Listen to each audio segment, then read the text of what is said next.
सोल्युशनचे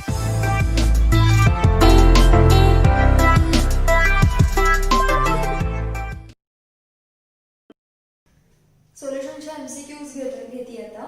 न्यूमेरिकलची खूप जणांची रिक्वेस्ट होती म्हणून मी तुम्हाला शॉर्टमध्ये सांगते की सोल्युशनचे न्यूमेरिकल्स कसे सॉल्व्ह करायचे आहेत. खूप इझी पार्ट आहे. तुम्हाला इथे खाली क्वेश्चन दिसेल. माझ्याकडे फक्त रॉ मटेरियल आहे, तुम्ही क्वेश्चन वाचू शकता. बघा फर्स्ट काय, first question is 5 gram of NaOH given is 5 gram of NaOH is dissolved in water which 5 gram NaOH चं मोलर मास त्यांनी दिले 40 gram. Okay, so molar gram दिले 40 ग्रॅम. सो मी डायरेक्टली लिहिते W2 डिझॉल्व्ड in water. So H2O काहीतरी आहे आणि हा 40 gram जो तो मोलर मास आहे, we will consider it as 40 gram. Okay, नाव जे काही हे सोल्युशन बनवलंय ते सोल्युशन आहे volume of the solution is 100 ml. So 100 ml म्हणजेच लिटरमध्ये करायला लागेल. लिटरमध्ये होईल त्याचं 0.1 लिटर. ओके, तर याची मोलॅरिटी काढायची आपल्याला. तर मोलॅरिटीचा फॉर्म्युला काय आहे? First of all N2/V. Now what is N2? W2/M2. This is directly your N2. So काय होईल 5/40, दोन्ही ग्रॅम मध्ये लिहिलं तरी चालेल, divided by volume is 0.1 litre.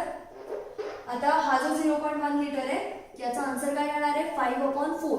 5/4 means answer is 1.25 मोल पर dm3. So this is your answer for first question. So तुमचा option जो काही असेल त्याचा आन्सर असेल 1.25 मोल पर dm3. ओके, सेकंड क्वेश्चन बघा. सेकंड क्वेश्चन मध्ये काय सांगितलेलं आहे त्यांनी की 0.1 molar of aqueous solution, 0.1 molar of aqueous solution की ज्याचा या खालच्या ह्याच्यामधले कोणाचा 0.1 मोलर ॲक्वियस सोल्युशन मध्ये बॉइलिंग पॉइंट हाय. ठीक आहे, तर बॉइलिंग पॉइंट हाय कधी होतो किंवा बॉइलिंग पॉइंट कशामुळे जास्त हाय होतो? तर जेवढे नंबर ऑफ सोल्यूट जर का इन्क्रीज झाला, आपण बघितलं आधीच की सोल्युशन्स अँड कॉलिगेटिव्ह प्रॉपर्टीज मध्ये नंबर ऑफ सोल्यूट्स इम्पॉर्टंट असतात. नंबर ऑफ सोल्यूट जर का इन्क्रीज झाले तर बॉइलिंग पॉइंट आपला अजून हाय होणार आहे. बिकॉज कॉलिगेटिव्ह प्रॉपर्टी काय आहे? Elevation in boiling point. So ज्याचा सगळ्यात वॅट ऑफ फॅक्टर जास्त असणार आहे त्याचा बॉइलिंग पॉइंट सगळ्यात हाय असणार आहे. सो ऑप्शन आहे तुमचे glucose, sodium chloride, calcium chloride and FeCl3. आता ग्लुकोज हा याचा वॅट ऑफ फॅक्टर किती आहे? I=1. नंतर NaCl चा किती आहे? NaCl चा I=2 आहे. CaCl2 चा किती आहे? 3 आहे. आणि FeCl3 चा किती आहे? तर 4 आहे. कारण 1 आणि 3. सो 1+3, 1+1, 1+2. सो सगळ्यात जास्त कोणाचा आहे? FeCl3 चा वॅट ऑफ फॅक्टर जास्त आहे, म्हणजे तो तेवढ्या टाइम्स ऍक्च्युअल थिओरिटिकल व्हॅल्यूला इन्क्रीज करणार आहे. म्हणून याचा boiling point is highest. Okay, third question solubility of gases in liquid. याच्यामध्ये कोणता लॉ प्ले करतो? तर गॅसेस लिक्विड मधला कुठला आहे? Henry's law. So direct answer आहे, थिओरिटिकल क्वेश्चन आहे. सो थर्ड क्वेश्चन मध्ये काही असं नाहीये. We are starting with fourth question. Fourth question मध्ये विचारलंय what is the molarity. So M विचारलाय. मोलॅरिटीचा फॉर्म्युला आहे N2/W1 that should be in kg. Okay, so त्याच्यापुढे काय विचारलं त्यांनी, काय काय दिलेलं आहे? Of solution containing 15.20 gram of urea. So W2 दिलाय 15.20 ग्रॅम आणि युरियाचं मोलर मास पण दिलेलं त्यांनी 60 ग्रॅम. आणि हे सगळं कोणत्या सॉल्व्हेंट मध्ये दिलंय? वॉटर मध्ये दिलेलं आहे. वॉटरचं वेट त्यांनी दिलेलं आहे आपल्याला 150 ग्रॅम. सो 150 ग्रॅम वॉटरचं वेट दिलेलं आहे. आता आपल्याला W1, तुम्ही बाकी सगळं कशातही ग्रॅम मध्ये घ्या, काही प्रॉब्लेम नाहीये, but W1 should be taken into kg. kg मध्ये त्याचं वेट किती होईल? 0.15. Okay, so direct formula apply करा. मोलॅरिटी काय होणार आहे? N2 is directly this W2/M2. So 15.20 divided by 60, 0.15. तुम्हाला याच्यामध्ये एक्झॅक्ट कॅल्क्युलेशन नको आहे, बिकॉज जर का तुम्ही ऑप्शन जर का बघितलंय तर खूप जास्त डिफरन्स आहे. आणि डिफरन्स कशातला आहे? पॉईंट मधला आहे. ओके, सो एवढं लक्षात घ्या की पॉईंट मधला डिफरन्स आहे. सो हा 0 इकडे शिफ्ट केला आणि हा पॉईंट इकडे शिफ्ट केला. सो आन्सर काय बनेल? 1.5. 1.5 असेल तर याचा तुम्ही अप्रॉक्सिमेटली आन्सर काढू शकता 10. 1.5 10 10 पॉईंट समथिंग काहीतरी असेल, पण 10 तर नक्की आहे. आणि 6 1 ठीक आहे, 6 वन झालेच एक्झॅक्टली होऊ शकतं. 1 पॉईंट समथिंग आलं पाहिजे. 1 पॉईंट समथिंग मोल पर केजी. ओके, सो तुमचं ऑप्शन यापैकी काहीतरी असणार आहे. तुम्हाला ऑप्शन काय काय दिले आहेत बघा. 0.1684, 0.59924, 0.2334. सो 1 पॉईंट जे काही आन्सर असेल ते तुमचं आन्सर आहे. ठीक आहे. नेक्स्ट क्वेश्चन फिफ्थ क्वेश्चन विचारलाय, तो पण डायरेक्टली थिओरिटिकल आहे. हे आपण डिस्कस केलेलं आहे की सोल्युबिलिटी यापैकी कोणत्या सॉलिडची सोल्युबिलिटी स्लाइटली चेंज होते. आपण 3 पार्ट मध्ये डिवाइड केला होता की कंपॅरेटिव्हली चेंज होती आहे विथ टेम्परेचर. सोल्युबिलिटी कोणाची डायरेक्टली चेंज होती आहे, तर NaNO3, KNO3 आणि KBr या तिघांची व्हॅल्यू डायरेक्टली चेंज होती आहे आणि NaBr ची व्हॅल्यू स्लाइटली चेंज होते. म्हणजे त्याचा graph with temperature almost constant आहे. Okay, so it changes only by slight difference. Okay, next six question मध्ये विचारलंय त्यांनी. 6 क्वेश्चन इथे घेते, तुम्हाला खाली क्वेश्चन दिसत असेल. Osmotic pressure of a solution. So osmotic pressure माहित नाही त्याच्याबद्दल काय बोलताय, बट सोल्युशन बद्दल दिलं त्यांनी 34.2 gram of cane sugar. Cane sugar obvious W2 असला पाहिजे. 34.2 ग्रॅम ऑफ केन शुगर. त्याचा की मोलर मास त्यांनी दिला 342 ग्रॅम. अगेन M2 दिलेला आहे, so we will get directly W2 by M2, that is N2 in 1 liter volume. 1 liter of solution at 20 degree Celsius. Temperature दिला आहे 20 degree Celsius, means 273 plus 20, that is 293 Kelvin. Okay, 20 degree Celsius. So त्यांनी विचारलंय osmotic pressure काय आहे. Okay, so osmotic प्रेशरचा formula काय, pi is equal to CRT. C is nothing but N2 upon V. So pi is equal to N2 upon V RT. R ची value त्यांनी directly दिलेली आहे. R ची value त्यांनी दिली आहे 0. N2 ची व्हॅल्यू आधी टाकूयात. 34.2 upon 342. व्हॉल्यूम पण इथंच आहे, दॅट इज 1 इंटू R ची व्हॅल्यू दिली आहे 0.082. युनिट बघा, लिटर ऍटमॉस्फिअर पर केल्विन पर मोल. लिटर ऍटमॉस्फिअर आपलं सगळं मोलला तर काही हे नाहीये, म्हणजे कटच होतात सगळे. व्हॉल्यूम लिटर मध्येच घेतलेला आहे. R टेम्परेचर केल्विन मध्ये पाहिजे, सो केल्विन मध्ये टेम्परेचर येईल 293. ओके, आता मी पुन्हा सांगते की एक्झॅक्ट कॅल्क्युलेशनची बऱ्याच न्यूमरिकल्स मध्ये गरज नसते, 90% मध्ये तर गरज नसते. सो इथे तुम्हाला डायरेक्टली कळतं आन्सर येणार आहे 0.1. हे आन्सर झालं. त्याच्यानंतर याचं जे आन्सर आहे तुम्ही याला डायरेक्टली राऊंड करू शकता. तुम्ही राऊंड फिगर काय कराल, 0.08 इंटू 300. तर 300 काय केलं, 293 चे डायरेक्टली 300 केलं, म्हणजे आन्सर जे काही असेल आपलं येणार आता त्याच्यापेक्षा थोडंसं आन्सर कमीच असलं पाहिजे. ओके, काढून बघूया. हा 0.1 गेला आणि हा 30 म्हणजे 300 चा 0 गेला, हा 0 गेला आणि हा पॉइंट इकडे शिफ्ट झाला, हा निघून गेला. सो आन्सर आहे 0.8 इंटू 3. सो आन्सर असणार आहे 2.4. सो 2.4 ऍटमॉस्फिअर हे आन्सर असणं एक्सपेक्टेड आहे. सो याच्या जवळचं जे काही आन्सर असणार आहे हे तुमचं आन्सर आहे. सो आन्सर काय काय बघा, तुम्हाला आन्सर आहे 240, 3.6, 24, 2.40, 3.6, 24, 0.0024. सो याच्यातला आन्सर काय, 2.4 atmosphere is the right answer. Okay, next question तुम्हाला काय डायरेक्टली थिओरिटिकल क्वेश्चन आहे. खालचे सगळे जर का जे काही आपल्याला दिलेले आहेत ते जर का इक्विमोलर घेतले, म्हणजे सगळ्यांचा मोलॅरिटी सेम आहे, तर वॅन ऑफ फॅक्टर सगळ्यात लो कोणाचा आहे. AlCl3 4 आहे, K2SO4 3 आहे, सेम मगाशी आपण जे केलं ते. AlCl3 1 plus 3 that is 4. K2SO4 SO4 चा 1 असणार आहे आणि K2 चे 2 आहेत, सो किती झाले 3. म्हणजे एका जर का डिसोसिएशन झालं तर किती होतात. NH4Cl एक्सपेक्टेड असेल की NH4 1 आणि हा 1, पण याचं एक्झॅक्टली 2 होत नाही, बट नक्कीच 1 तर नाहीये, कारण NH4Cl is weak. So weak म्हणजे त्यांचं वीकली डिसोसिएशन होतं, त्याच्यामुळे 2 होत नाही, लेस दॅन 2 होतं, but it is greater than 1, so it can be considered. And युरियाचा फॅक्टर आहे 1. सो डायरेक्टली आन्सर काय येणार आहे तुमचं, urea which has lower watt of value, that is I value. Okay, 8th question मध्ये बघा काय दिलेलं आहे की मोलर मास ऑफ युरिया दिलेला आहे पुन्हा M2 is equal to 60 gram आणि वेट ऑफ द युरिया दिलाय 15 ग्रॅम. ओके, आपल्याला विचारलंय काय, molarity of the solution having 500 cubic centimetre of volume. So 500 cubic centimetre म्हणजेच किती होणार आहे, 0.5 dm cube, that is litre. Dm क्यूबलाच तुम्ही लिटर पण लिहू शकता. इथे तुम्हाला N2 डायरेक्टली मिळतोय. N2 काय असणार आहे तुमचं, 15/60 म्हणजे 1/4. So molarity is what, molarity म्हणजे असणार आहे तुमचं, molarity is N2/V. So N2/V म्हणजे काय असणार आहे, 1/4 into 1/V. 1/V is 0.5. 0.5 is nothing but 1/2. इथे 0.5 खाली आला, याचा अर्थ वरती घ्यायला, म्हणजे इथे आला 2. So 2/4 is 0.5. So answer is your 0.5. Okay, next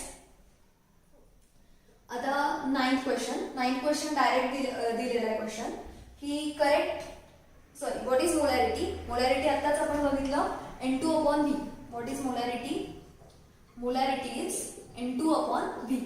N2 is what, number of solutes in 1 dm cube of volume. हे घेताना कधी पण 1 dm cube घ्यायचं असतं. सो आता आपण जे काढलं ते 0.5 N2 in 1 dm cube of solution असं झालेलं आहे. Okay, so 9th question was theoretical.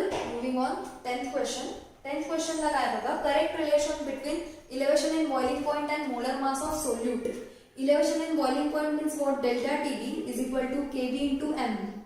Now what is molarity? Molarity is N2/W1 in kg. बरोबर, तर N2 ला आपण काय लिहिणार आहे, W2/M2 into W1 into is equal to delta TB. So molar mass मधलं रिलेशन काढायचं आहे. सो मोलर मासला बाहेर काढा, Kb W2 खाली W1 ॲज इट इज, फक्त हे दोघं जण एक्सचेंज झाली आहे, डेल्टा TB लिहिलं answer. Okay, next question 11th question. 11th question मध्ये बघा आता काय, ओके, व्हॅन्ट ऑफ फॅक्टर विचारलाय. व्हॅन्ट ऑफ फॅक्टर, ठीक आहे, मी तुम्हाला हा इकडे एक्सप्लेन करते. व्हॅन्ट ऑफ फॅक्टर विचारलाय, काय असणार आहे, इफ 0.2 मोलर म्हणजे मोलॅरिटी दिली आहे तुम्हाला 0.2 molar aqueous solution of KCl. Aqueous solution of KCl molarity आहे 0.2 मोलर आणि त्याचा काय दिलं तुम्हाला आता, ओके, KF दिलेला आहे. KF दिला 1.86 आणि त्याचा फ्रीजिंग पॉइंट दिलेला आहे, म्हणजे हा TF ऑब्झर्व आलेला आहे. हा TF ऑब्झर्व आला -0.68 डिग्री सेल्सिअस. डिग्री सेल्सिअस म्हणजेच आपण डेल्टा TF मध्ये बघूया त्याला काय करायचं. तर आय विचारला, तर तुम्हाला आता डायरेक्टली डेल्टा TF ऑब्झर्व मिळालेला आहे. कसा मिळाला बघा, ॲक्वियस आहे. ॲक्वियस म्हणजे वॉटरचा TF 0 किती होता, 0 degree Celsius. So TF 0 minus TF of solution म्हणजे काय आलं, 0 मायनस 0.68 म्हणजेच आन्सर आला 0.68. आता केल्विन घ्या, डिग्री सेल्सिअस घ्या, फरक नाही पडत, कारण आपण डेल्टाच बघतो, दॅट इज डिफरन्सच बघतोय, म्हणून 0.68च येईल. सो आता आन्सर बघा काय असतं, आय इज इक्वल टू असतं delta TF observed upon delta TF theoretical. ठीक आहे, आता ऑब्झर्व्ड तर निघालेलं आहे, थिओरिटिकल बघूयात काय असणार आहे. थिओरिटिकल काढताना कसं काढतो, डेल्टा TF थिओरिटिकल कसं निघतं, KF into M. Molarity directly दिली आहे 0.2, KF पण दिलेला आहे 1.86. या दोघांमध्ये इंटू केलं तर आन्सर डायरेक्टली काय निघेल बघा, 6 2 जार 12, 8 6 जार 17 आणि 1 3. सो आन्सर येणार आहे 0.372. 3 डिजिट्स आहेत. सो 0.372 केल्विन डिग्री सेल्सिअस जे म्हणायचं ते म्हणा. आता आन्सर काय बघा, 0.68 ऑब्झर्व्ड आहे आणि थिओरिटिकल आला 0.372. 2 काढून टाका त्यातला. 37चा डबल काय असतो, 0.37 इंटू 2 जर का केलं तर आन्सर येत आहे 0.74. ओके, 0.68 ही व्हॅल्यू तर याच्यापेक्षा कमी आहे. So answer should lie in the range of 1.5 to 2. का सांगते, कारण 1.5 म्हणजे काय असतं, 1.5 म्हणजे काय, 0.37 and half. 0.37चा अप्रॉक्सिमेटली हाफ किती आहे बघा, 36चा असतो 18. सो जर का तुम्ही 0.18 जरी ऍड केला तरी हा 68 पर्यंत जाऊ शकत नाही. म्हणजे 6.8 पेक्षा कमीच राहतो, 6.8 त्याच्यापेक्षा जास्त आहे, म्हणजे आन्सर काय झालं 0.555. सो 1.5 सुद्धा 0.37 चा 1.5 टाइम्स सुद्धा 0.55 येतो आणि याचा 0.74 येतो. याचा अर्थ काय, answer must lie in 1.5 to 2.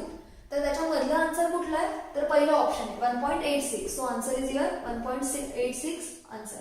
Okay, easy होता. प्रत्येक वेळेस आता fourth answer not first. 1.86 is your correct answer.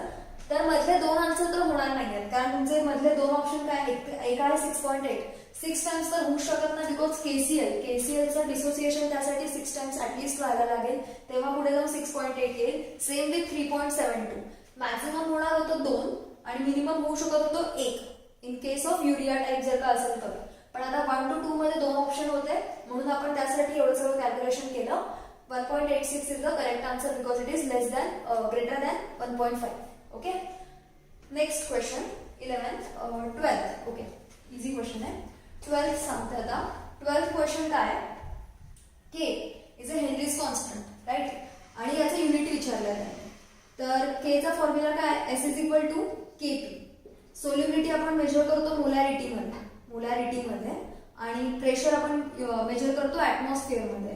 So याचं युनिट काय होईल, मोलॅरिटीचं युनिट असतं मोल पर डीएम आणि के चं युनिट आपल्याला माहिती नाही आणि हे ऍटमॉस्फिअर, म्हणजे आन्सर काय असेल, के चं युनिट असेल मोल पर डीएम पर ऍटमॉस्फिअर. ओके, सो के चं युनिट हे असेल.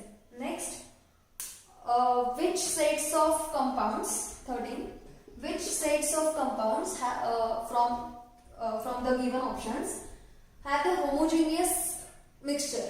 आता होमोजेनियस मिक्सचर साठी नॉर्मली जर का दोघंही सेम फेज मध्ये असतील तर ते होमोजेनियस मिक्सचर फॉर्म करू शकतात, राईट. बट याच्यामध्ये सिल्वर क्लोराईड तर येणार नाही, शुगर पण नाही येणार, कारण हे दोघंही सॉलिड मध्ये आहेत. Silver chloride is crystalline, sugar is in solid state. But phenol आणि अल्कोहोल दोन्ही ऑप्शन करेक्ट आपण कन्सिडर करू शकतो. होतं कधी कधी असं की 2 ऑप्शन येतात करेक्ट, सो दोन्ही ऑप्शन करेक्ट असू शकतात. नेक्स्ट 13 झाला. 14चं काय आहे बघा. 14 मध्ये त्यांनी विचारलंय की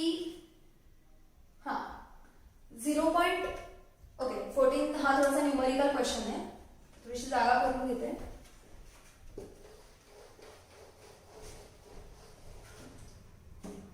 14 काय विचारलंय की आय दिलेला त्यांनी वॅट ऑफ फॅक्टर दिलाय 2.74. मोलॅरिटी दिली आहे BnO3 बेरियम नायट्रेटची BnO3 ट्वाइस आणि याचा 0.1 मोलर मोलॅरिटी दिलेली आहे. मोलॅरिटीची आय गेस गरज नाहीये. आणि अल्फा विचारला. तर अल्फाचा फॉर्म्युला आत्ताच आपण बघितला, I-1 अपॉन n-1. तर आय ची व्हॅल्यू काय 2.74 -1 आणि n' ची व्हॅल्यू काय बघा. तर n' म्हणजे असतो की जर का आपण डिसोसिएट केले तर त्याचे एक्झॅक्टली किती पार्टिकल्स बाहेर पडतात एका कंपाऊंड मधून. सो BA एक पडेल, NO3 ट्वाइस आहे, याचा काही संबंध नाही. फक्त हे ब्रॅकेट किती वेळा घेतलंय 2 टाइम्स म्हणून +2. सो किती वेळा पार्टिकल्स बाहेर पडतात 3. नंबर ऑफ सोल्यूटची गरज आहे ना की नेचर ऑफ सोल्यूटची. सो 3 पार्टिकल्स आहेत. So 3 - 1 that is 2. 2.74 - 1 म्हणजे इथं 1.74. आन्सर काय आला 0.87. So your correct answer is 0.87. Okay, next 14 झाला. नाउ 15. हा एक खूप छान क्वेश्चन आहे. हा क्वेश्चन आन्सर खूप इझी आहे सॉल्व्ह करायला गेलं तर. 15 क्वेश्चन चालू आहे. 9 gram of anhydrous oxalic acid. 9 gram of anhydrous oxalic acid that is 9 gram आणि त्याचा मोलर मास आपल्याला दिलाय 90 ग्रॅम आणि शिवाय दिलाय number of moles of water ते दिलेत 9.9 आणि आपल्याला काय विचारलंय की आणि P10 जर का वॉटरचं असेल, प्युअर वॉटरचं जर का वेपर प्रेशर असेल तर सोल्युशनचं वेपर प्रेशर काय. ठीक आहे, सोल्युशनचं वेपर प्रेशर काढण्यासाठी काय option delta formula P10 × x2 मध्ये नॉर्मली आपण या N2 ला आपण निग्लेक्ट केलं होतं, राईट. पण या N2 ला या केसमध्ये घ्यायचंय, तुम्हाला लगेच बघूनच कळेल का घ्यायचंय ते. डेल्टा पी म्हणजे काय, P1 not minus P is equal to P1 not N2 किती आहे, N2 बघा किती आहे 9/90, दॅट इज याचा आन्सर होणार आहे N1 दिला 9.9, याचा आन्सर येणार आहे 9/90 that is 0.1 moles. Okay, so 0.1 divided by 9.9 plus 0.1 काय म्हटलं कळलं तुम्हाला, N2, कारण इथे गरज आहे कारण याच्याने आन्सर स्टेबल होतं, म्हणजे खालचा डिनॉमिनेटर स्टेबल होतं 0.1, ऑप्शन काय येणार आहे 0.01. 0.01 हे P1 नॉट प्रत्येक वेळी मल्टिप्लाय होत राहील, so P1 not. So P1 naught minus P is equal to 0.01 P1 naught. So P is equal to 0.99 P1 naught. So your answer is 0.99 P1 naught. Okay? आतापर्यंतचे sums easy वाटतात तुम्हाला? Okay. Next. Which of the following sets of isotonic solutions will give given options are isotonic solutions? Isotonic solution होण्यासाठी काय गरजेचं असतं? Osmotic pressure equal असणं गरजेचं असतं. ऑस्मोटिक प्रेशर ऑफ काय काय दिलं आपल्याला, एक दिलेला आहे तुम्हाला युरिया आणि दुसरा दिलाय तुम्हाला पाय इज इक्वल टू सुक्रोज.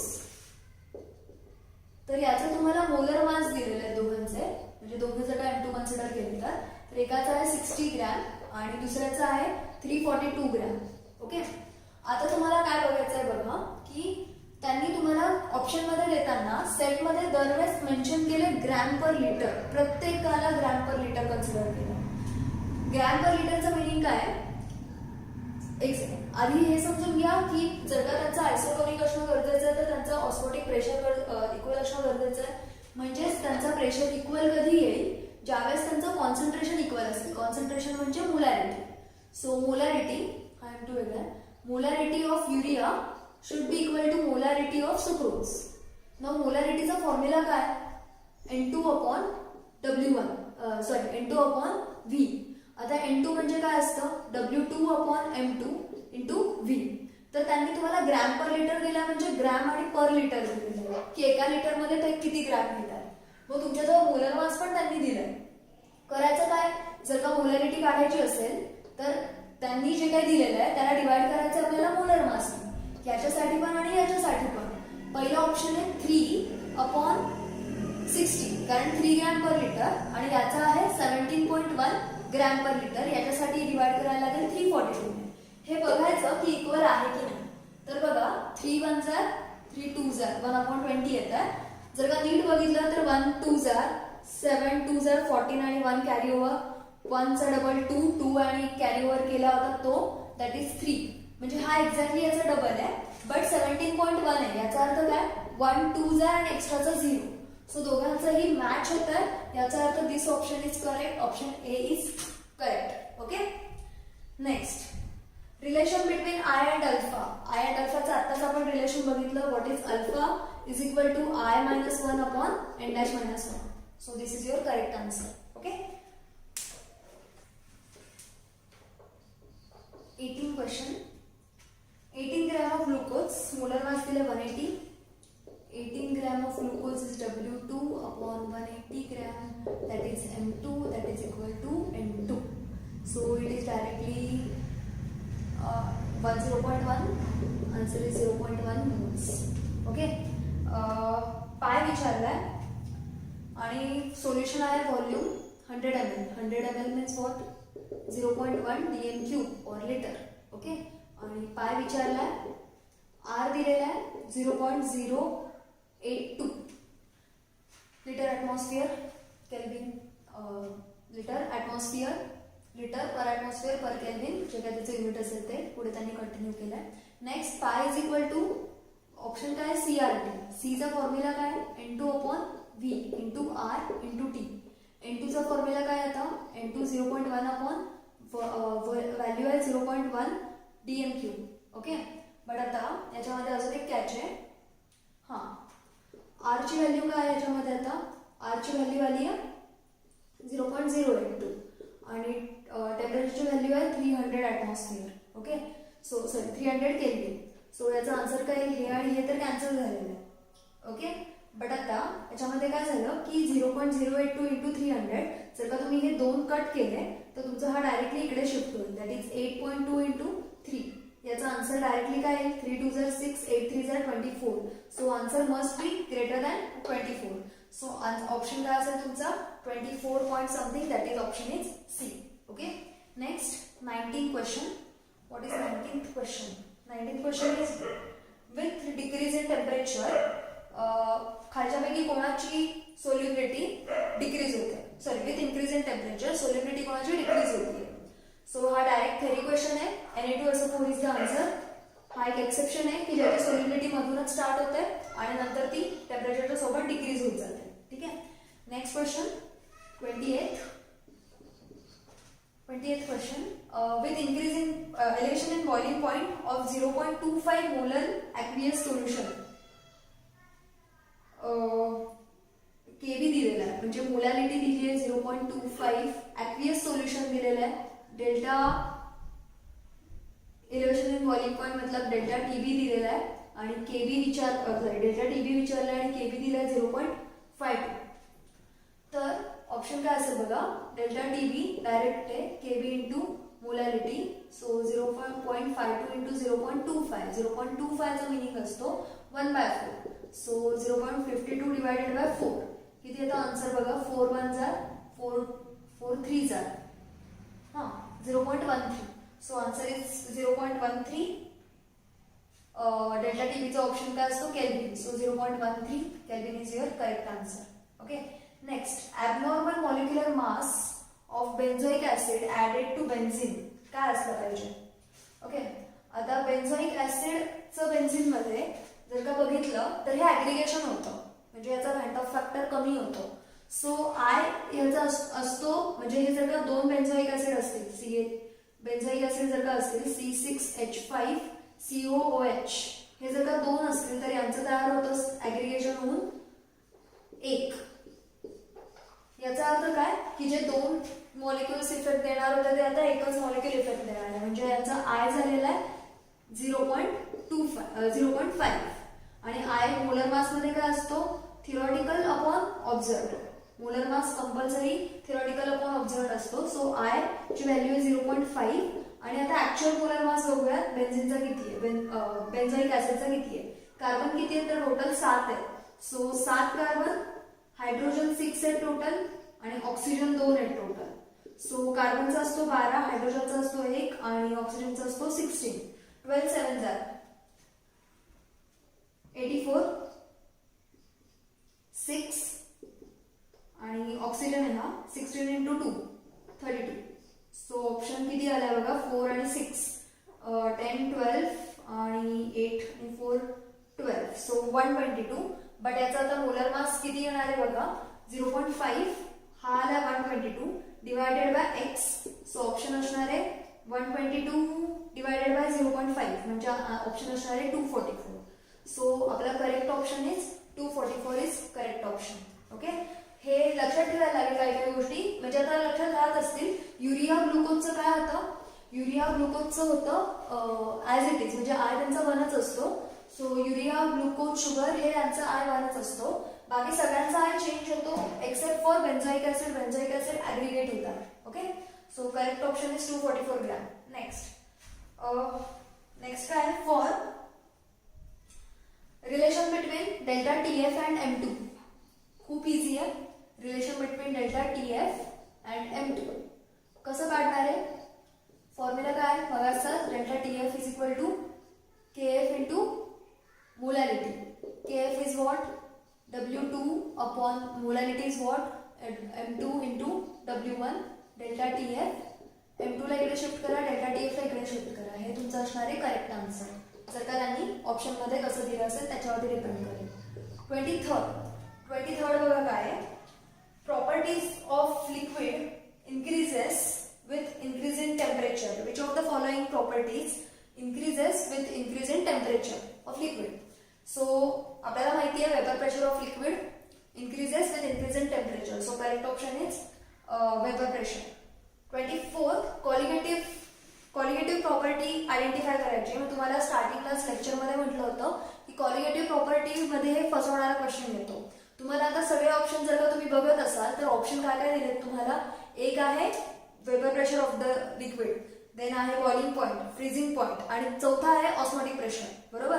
तर osmotic pressure is correct answer. बाकीचे तिघं का नाहीये, बिकॉज त्याच्यामध्ये चेंजेस नाहीयेत. हे तर कोणाचंही असतं. Colligative property is the change, it is about change आणि ना की फक्त बॉइलिंग पॉइंट किंवा वेपर प्रेशर हे सगळं कोणालाही असतं. ठीक आहे. Colligative property is only osmotic pressure. Okay. Next 25th question. Mass of sucrose in 1 liter solution. Mass of sucrose in 1 liter solution isotonic. Okay. What is the mass of sucrose? Mass of sucrose मतलब म्हणजे W2 काढायचा आहे. जर का तो isotonic करायचा. आयसोटोनिकला मला आधी सांगा कंडिशन काय असते जी आपण मगाशीच बघितली की pi must be equal to pi of sucrose and त्यांनी आता दिलेला पुन्हा युरियाज.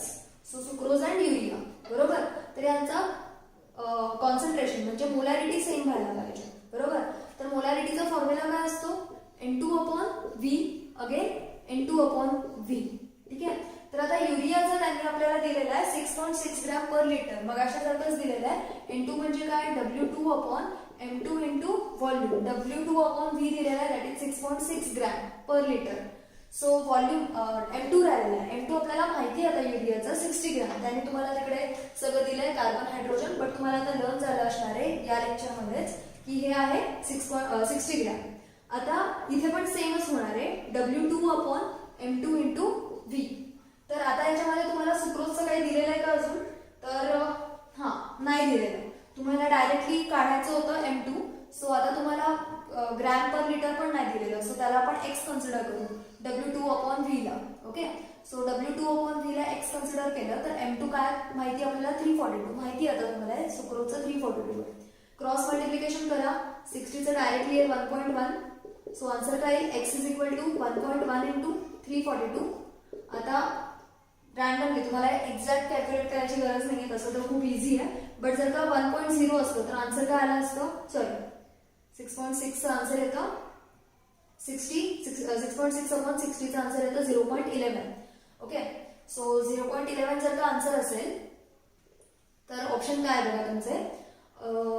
जर का 0.1 असतं तर आन्सर काय आलं असतं. इफ इट वॉज 0.1 तर आन्सर आला असतं तुमचं 34.2 ग्रॅम. बट 11 आहे म्हणजे याच्यापेक्षा थोडंसं जास्त पाहिजे. मग जास्त असलेलं ऑप्शन काय 37.6 हा त्याच्यापेक्षा जास्तचा आन्सर आहे. याच्यापेक्षा मोठं असायला पाहिजे होतं. सो आपला आन्सर काय येणार आहे तुम्ही जे लिहिणार आहे तो option 37.6. Okay. Next last question. So, which of the following solute has highest delta TF/m? Delta TF/m value for 0.05 molar solutions. Okay. आता सगळ्यांचा सोल्युशनचं कॉन्सन्ट्रेशन तर सेम घेतलेलं आहे. बट आता कोणाचा हायएस्ट डेल्टा TF असेल. डेल्टा TF जेवढा जास्त कोणामुळे होतो प्रेशर डिफरन्समुळे. प्रेशर कोणामुळे जास्त होतो नंबर ऑफ सोल्यूट्स वाढले तर आता नंबर ऑफ सोल्यूट्स म्हणजे असणार आहे आपला मोलॅरिटी किंवा त्यांच्यामधलं. आता सगळेच जर का 0.05 आहेत बट काही जण जाऊन डिसोसिएट होणार आहेत. आता फॉर एक्झाम्पल आपल्याला माहिती आहे की K2SO4 जाऊन डिसोसिएट होणार आहे. K2SO4 कसा डिसोसिएट होईल. K2 चे 2 आणि SO4 चा 1 असं मिळून 3 होत आहेत. ओके. AlCl3 चा काय होणार आहे.